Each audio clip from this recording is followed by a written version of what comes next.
John Benton's going to be doing a 30-minute bowl tonight.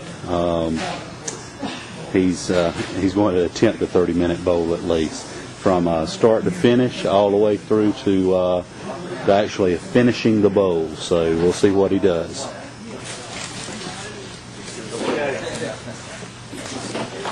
You people sitting in the front row, you might want to. Anybody want to see the safety glasses, hard hats? You're welcome to them. Tell them when to start the timer, John. All right. I've only got 32 minutes of tape now. Come on. We're going to do a 30-minute bowl.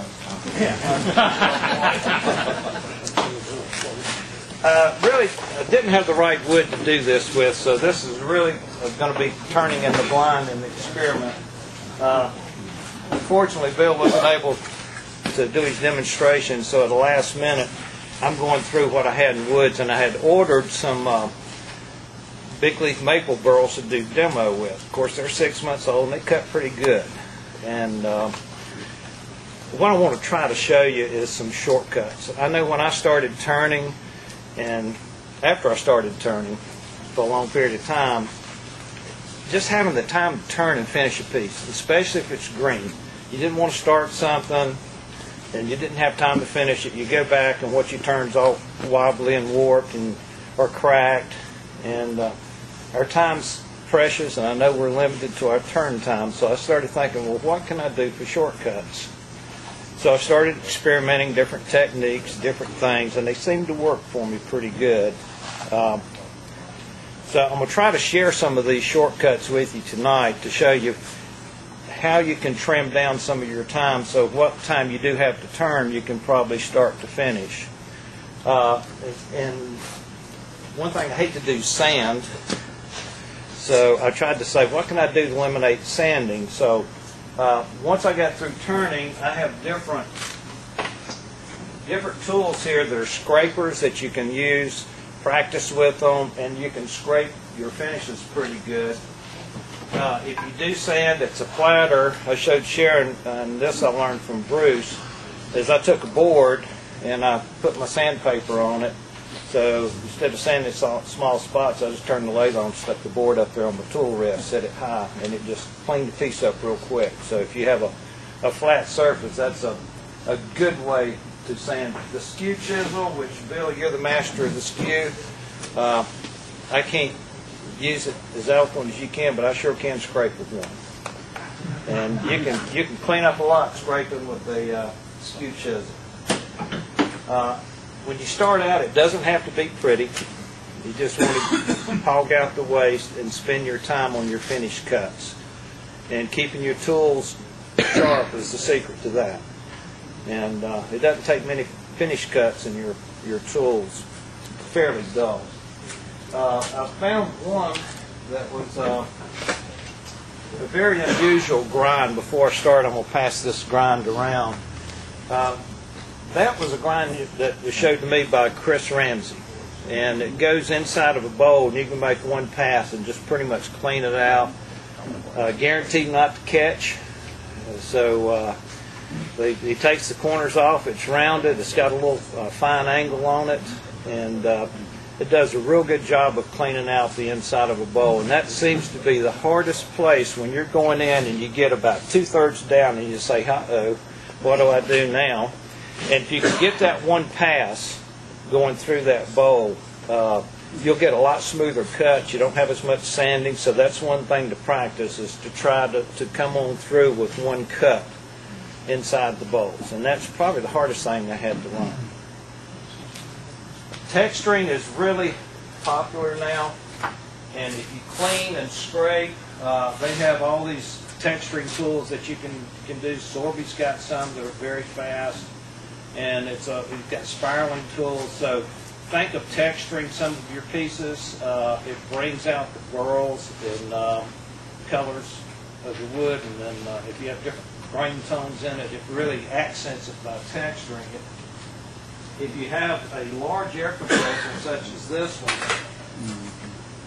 I'll share this one with you. This is called a needle scaler. They use it to take rust off metal. Harbor Freight, 29 bucks. And you can take the tips off and you take out the needles because they're flat, sharp edge, and I just ground them out on my grinding wheel. And then that's sort of rounded on so I'm not tearing the wood, and it just will put the little dents into the wood. So it's great for texturing. It's very fast, and you don't have to sand. Don't have to sand. So this is good. This is a good tool. I started doing a lot of texturing, and it's different, and it's really an eye catcher.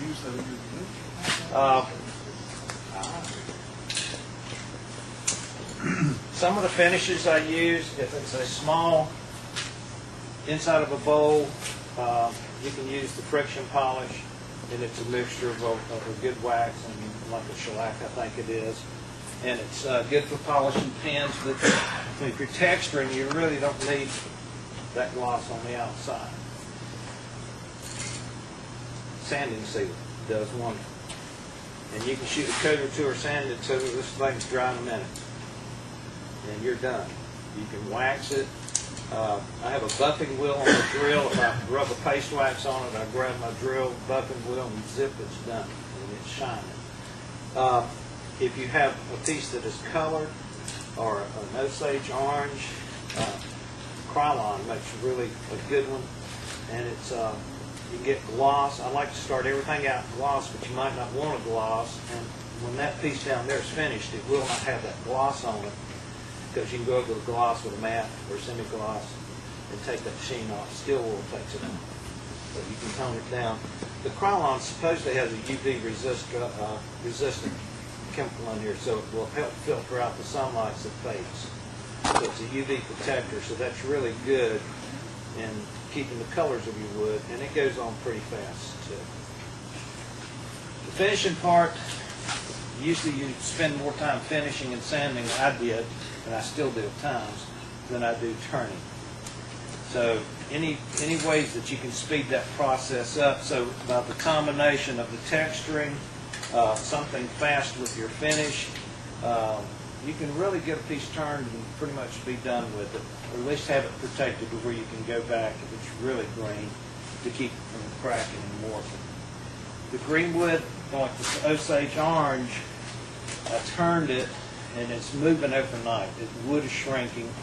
I will put that in a brown paper bag with sawdust for about 3 months, and I'm going to pull it out and see what I have. And, I'm just going to stick it on the shelf and shop, put a date on it, and then see what I'm going to do with it after that. If I'm going to carve it, sand it, or steel wool it. But it really helps to protect a green wood if you can put either acrylic or a lacquer of some type on it. Let me slide this just a little bit. I can't get it much closer, can I? I don't want to get you too wet. Actually, you won't get wet with this wood. This is a piece of walnut burl that's very dry. And again, I've never tried this dry, so this is going to be an experience for me. It's beautiful wood. You see it's being cooked. I did a piece of this, textured it on the back side. It was very dark on the back side. And I put some wood bleach on this, on the front side, and it really brought the grain pattern of the walnut out. The burls popped. And then inside the bowl and around the bowl, I textured around the bowl, got through the bleach wood, and it went back dark. So you have the dark ring around it. So it's really, don't be afraid to use bleaches on your wood too. And it doesn't take that long to bleach a piece out. So just a little thing about the walnut. Everybody likes to turn on center, and it's great to turn on center, but the good thing about burls is you don't have to turn on center.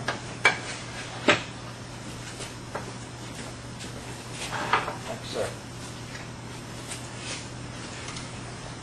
We'll start the clock here in a second. You're already at 10 minutes. 10 minutes. Just got started. Using a jam chuck, and if I look at this side of the jam chuck, I'm going to see where the bowl is going to be, because that's my center. Everything else is going to be a wing on this piece. You can have, when you shape this thing, you can turn it down. If you got long pieces out here, you can turn them down like the piece over there.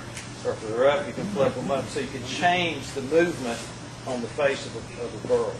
If you're using green wood, it's a little bit different. You, of course, trim the edge and make a regular bowl out of it. I love these burls. Let's see if I can clear that. Yep.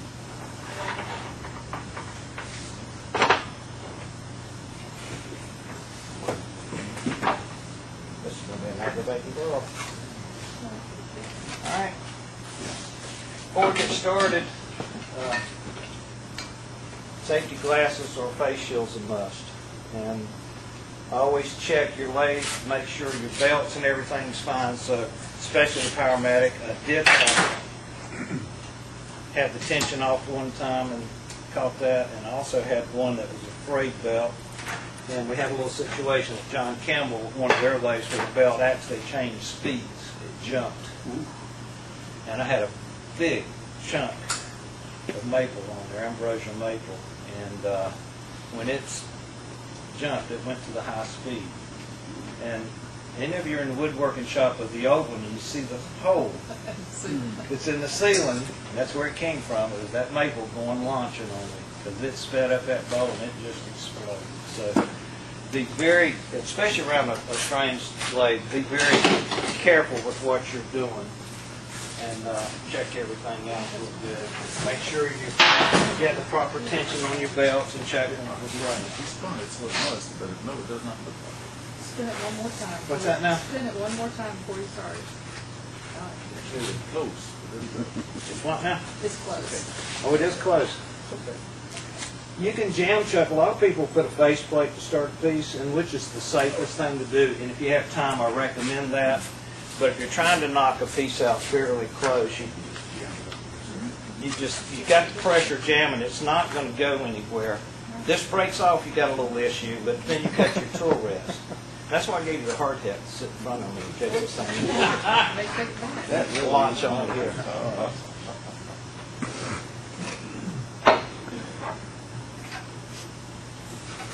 Make sure, double check everything. I'm sensitive to dust, and I think a lot of people are. And I would recommend, I like my bee mask, bee pollen mask. I don't like breathing this stuff. Definitely when you're sanding, you want to do that. But if you're turning a dry piece of wood, you'd be surprised the dust that's going to fly. I may have to take this one off the lathe if it gets too nasty and go to one of these greener.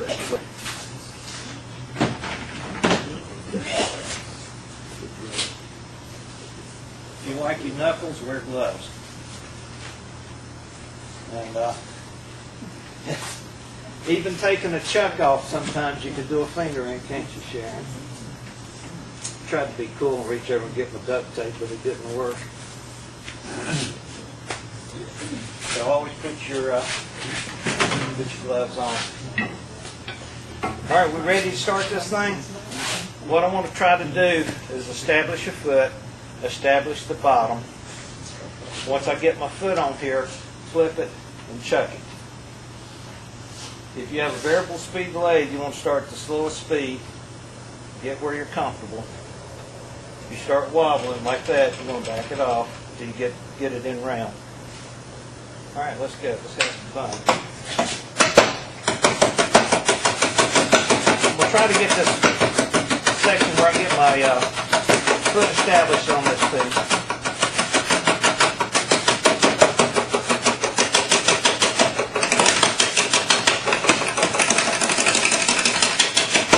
The slowest part is getting this part where you can work with it.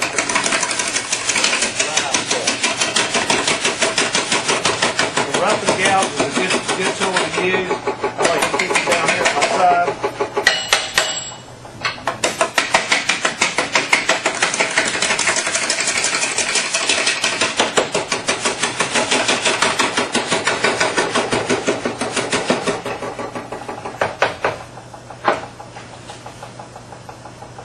Check fingers. Need that second.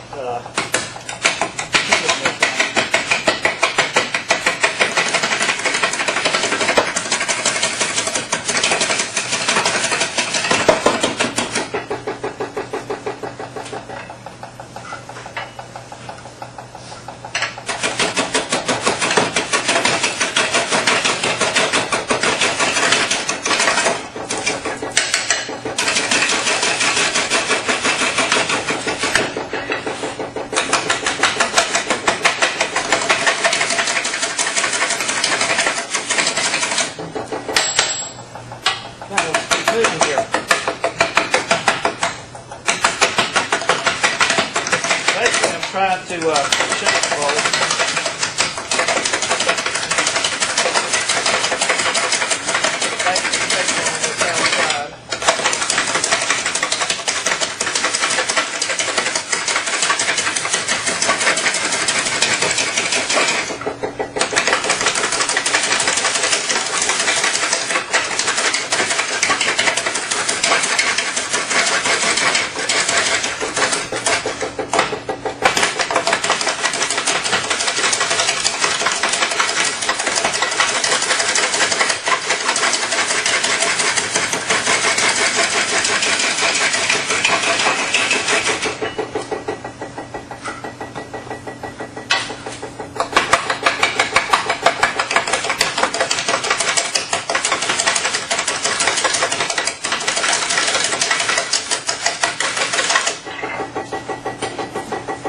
Another tool I like using is good old bowl gouge.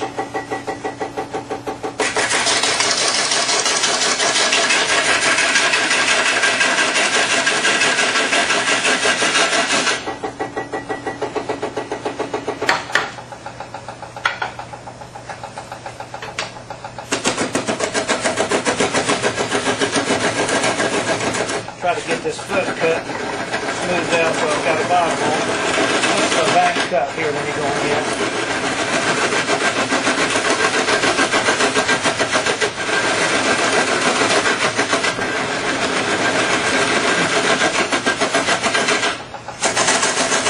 Good cut.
As you get a little bit of that imbalance, get it off.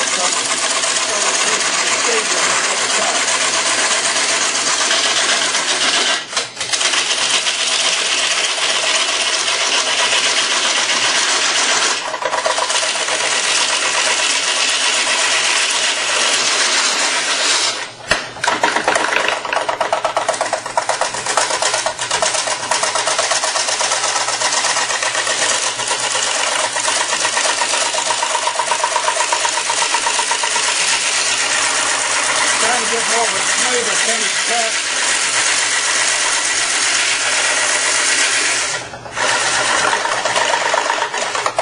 You can look inside and see your thickness on this.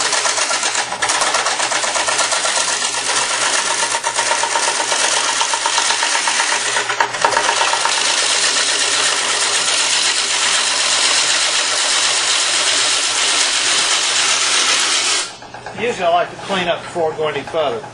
Especially if it's green, it starts moving on you because you're getting it thinner. If you turn it thin all the way down, you get a lot of wobble on the outside. You can scrape it. You can use a skew chisel. Use a skew chisel to scrape it. This will take all of your tool marks out of it.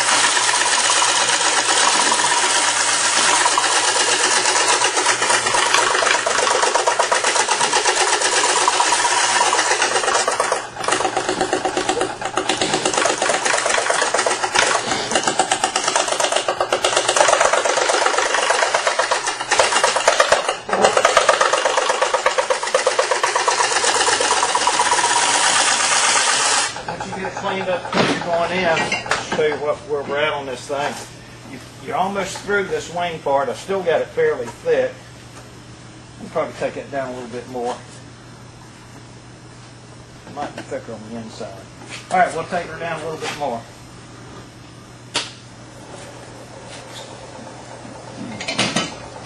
Any questions so far?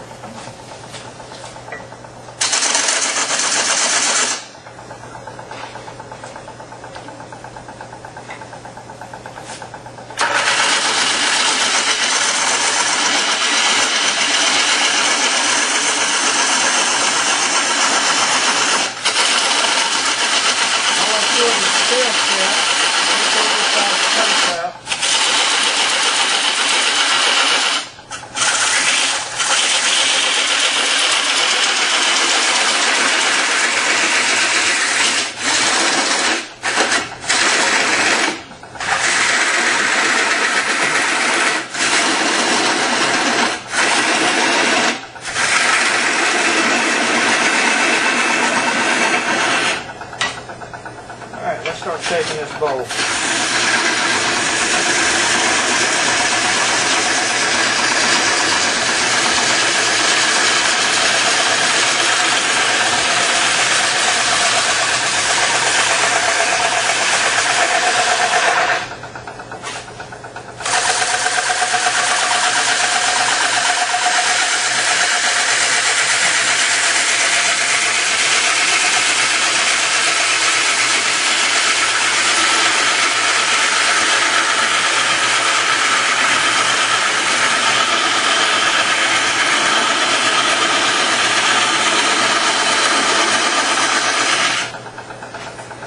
Kind of like to get this end sort of cleaned up a little bit.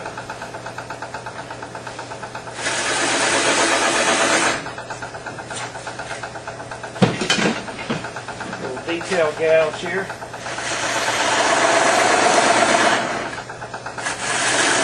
You want to get a real good tenon on this thing for your chuck.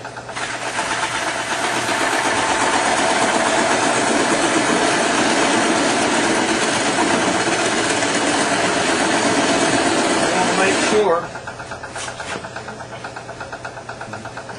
that you're not both and push it out from your chuck. So you want this to go in just ever so slightly. I like a detail gouge, and I'll pass this around. It's good. It's got a very pointed tip. Really cleaned up a lot of stuff with it. I'm not careful, I'm gonna lose it.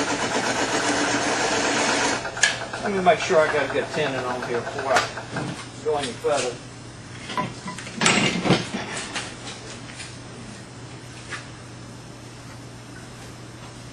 Spare.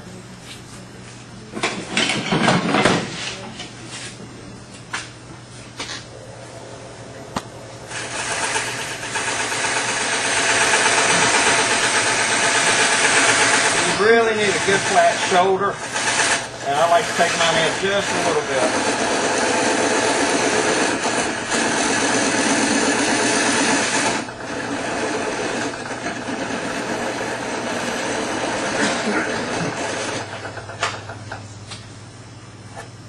That's not too bad. You do a little cleanup on it. There's several different scrapers you can use. I've used bowl scrapers inside and out. This is a nice little rounded scraper here, and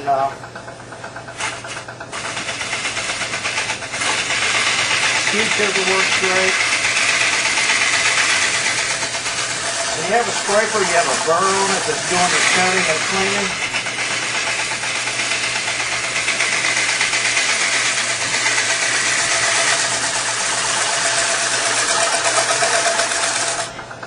And also, if you like your skew, you can do it with skew as well.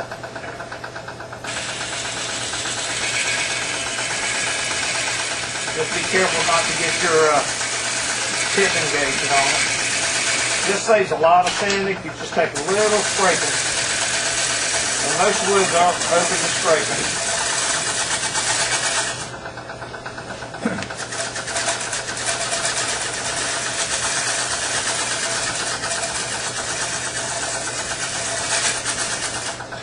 And I've actually used this bow gouge, a round nose scraper here.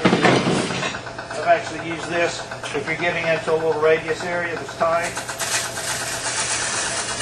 So that rounded tip it really does a good job scraping with light touches.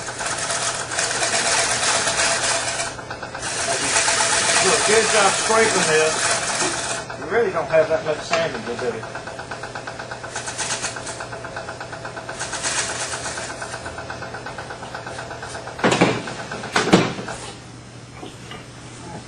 That's close enough.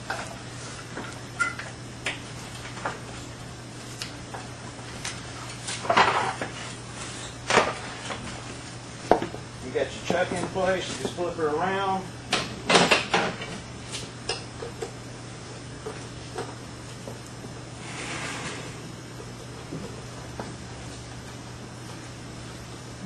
Get it right way with it. Helps you turn the chuck the right way. I've got a one way and let this one chuck here.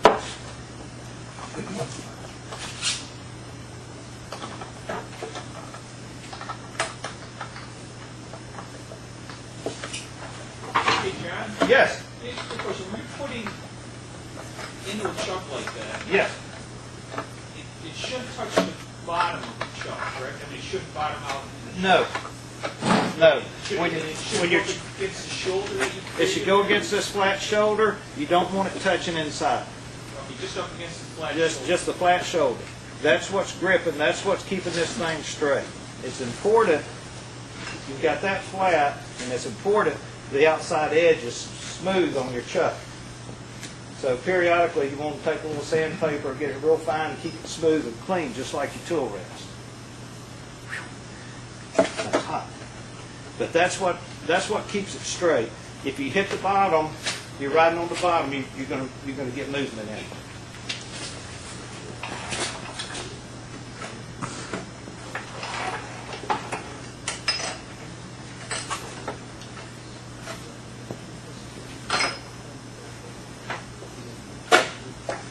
Well, that piece did come out a little bit. Now what we want to do is just sort of get it squared up on this front side.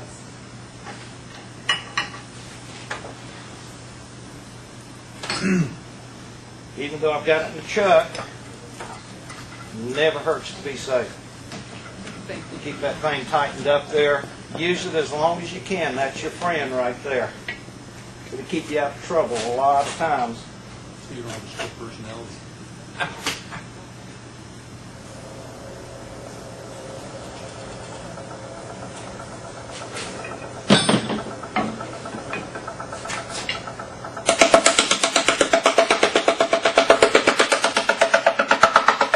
Move that around. That's a full cut.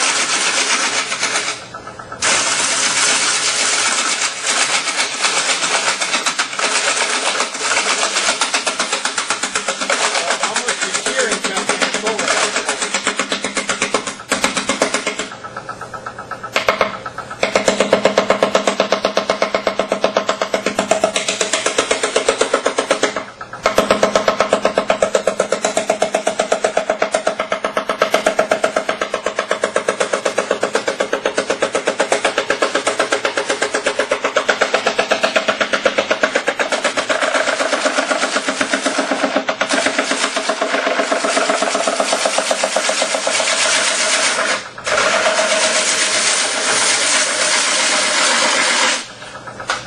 see what we got there. See, we're still not quite there.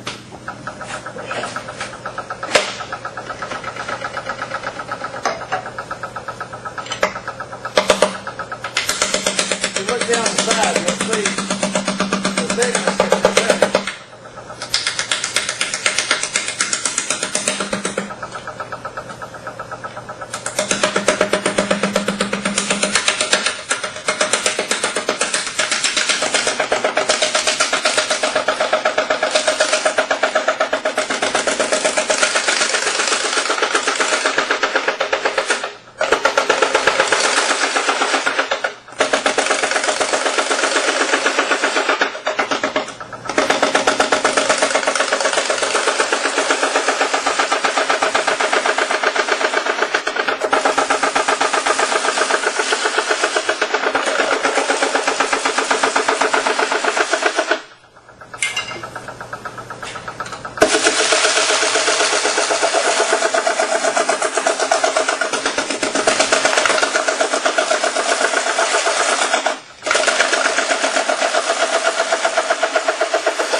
Woohoo!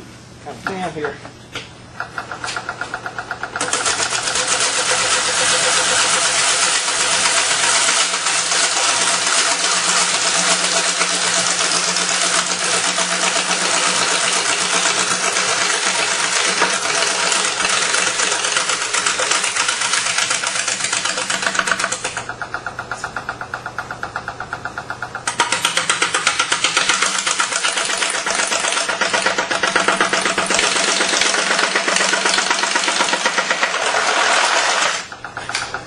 Now clean up tool marks and then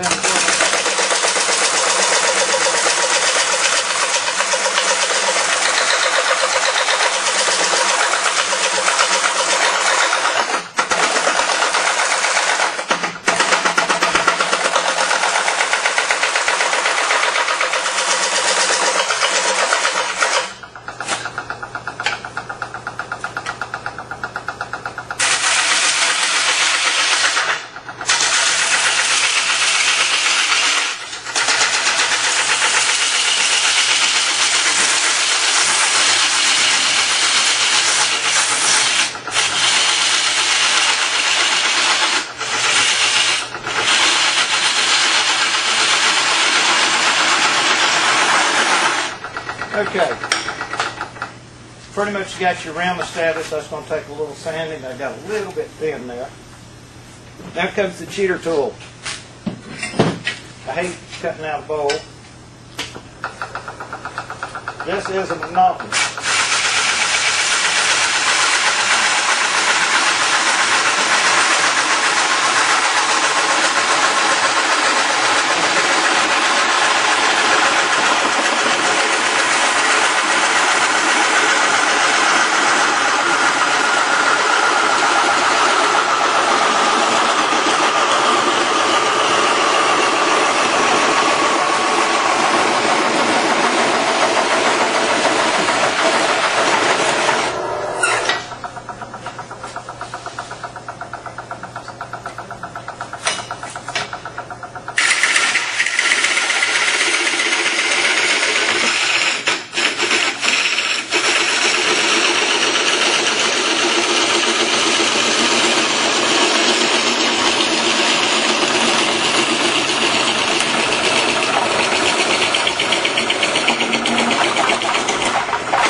A lot of times you can take this tool here and have another bowl in it.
If you do one long pass, your cleanup's a lot easier.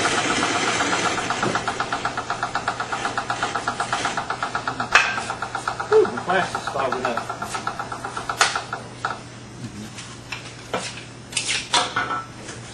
That's still real thick. How's my time doing, Raymond?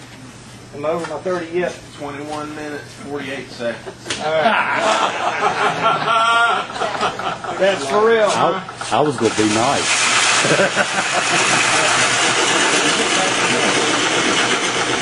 But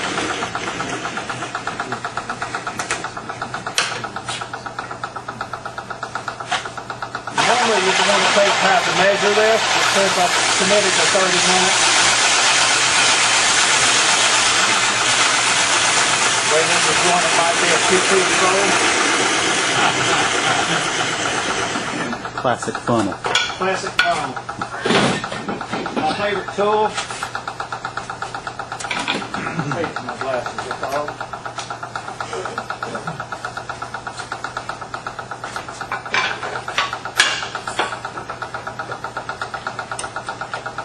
The rounded bowl scraper, I don't know if you have one or not, but it does a fantastic job. Keep turning these heads. Keep turning. You're on the clock.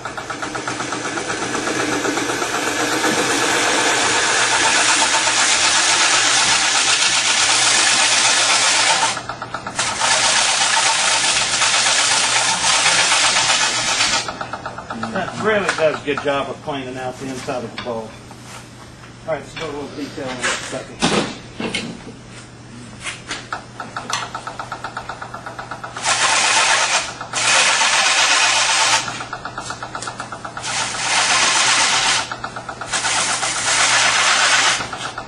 This is called an undercut. It puts like a little shadow into the bowl. Let's start with that a little bit on the sharpening. Then I'm going to blend this together.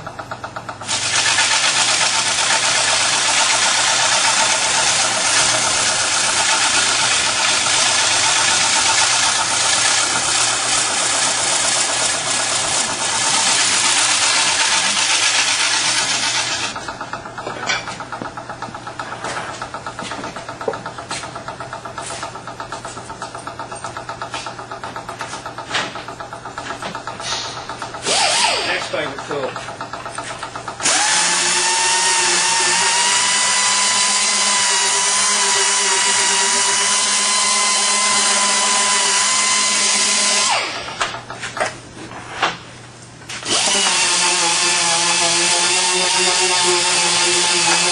Here you work on this.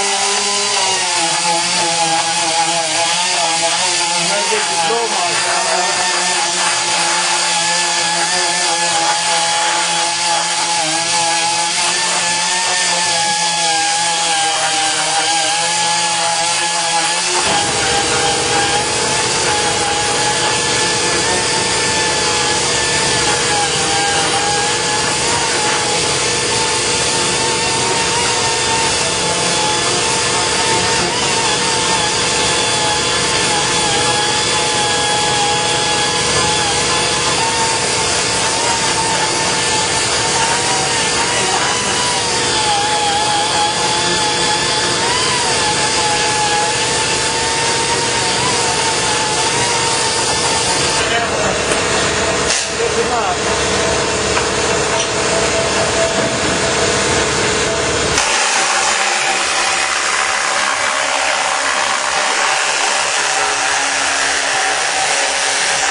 your speed down. You take out of the way. Start it slow and see what you have. You got it over the center or not. That's very good. Oh, that's good. You couldn't do that again if you You got lucky. Then you want to turn your foot off.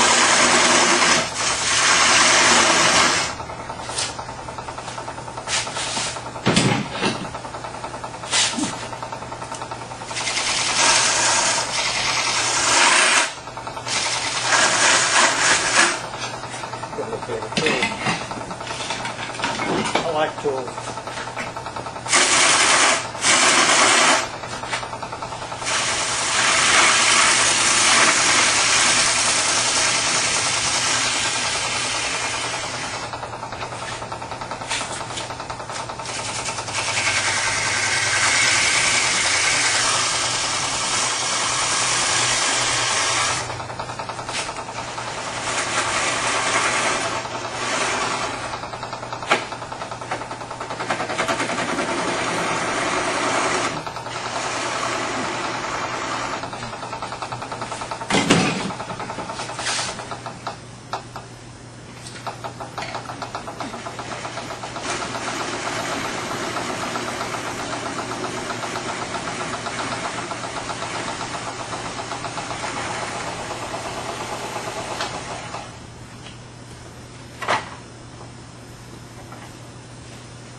Normally what I'll do is I'll take the tip of it off.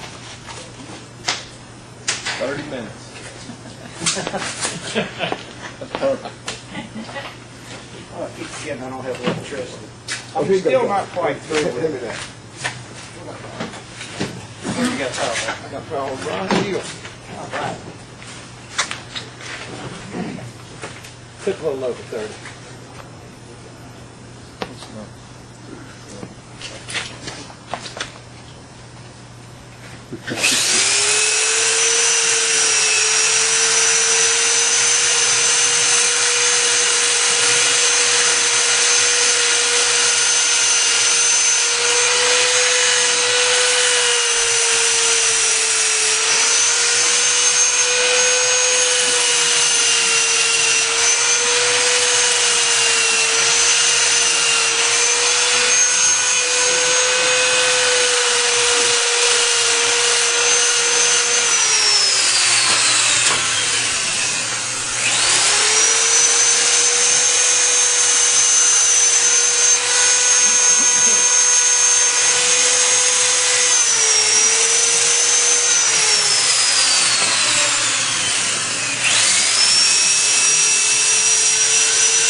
been stood up.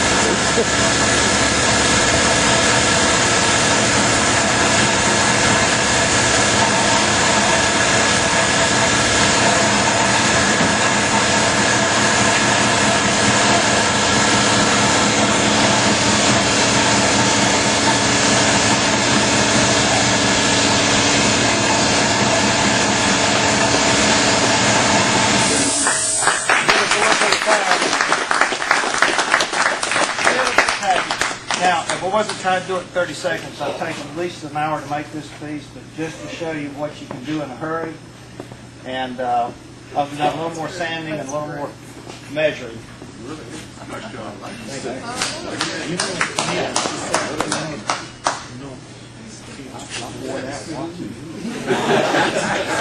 Nice piece of wood. I don't, mine's not quite that big. Now, John, Yeah. I can save you your time on your finish. Yeah. Because I've got a bucket of oil. Just dip that thing. But the needle scale or the texturing just adds so much to it, you don't have to spend a whole lot of time sanding it.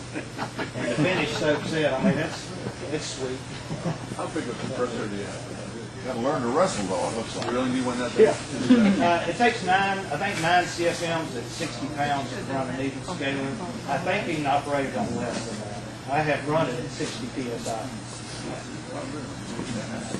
This one probably was running, but it would be marginal. As I say, He didn't sign it, it's not done. John, it's not signed. Oh, yeah. That's excellent. You got a tough audience here. No mercy. That was impressive. That was just a rush job. It just goes to show you learning ways to haul things out and hurry up to get the rough part done. I would have spent a little time measuring and finishing it. Probably taking an hour to do that piece. And I'll probably put another 2 coats of that Krylon, then it'd have a good finish to it. Now, did you use just regular household bleach on that, or? Wood bleach, you can get it at Lowe's, Home Depot, you can get it at Woodcraft. They have, what I got was that 2-part that you sell at Woodcraft, and that stuff's great. Part A and Part B, mix them together, wear rubber gloves, and you come in, your skin's white. You'll just really burn it. And then you can actually use all of A on the second application or third application. It's just concentrated. And we can walnut it, turn it up like a maple to keep it on. It lightens it up. Any other questions, anything? Shortcuts? What about the rest of you? Any ideas you want to share with the group? All right. Thank you very much.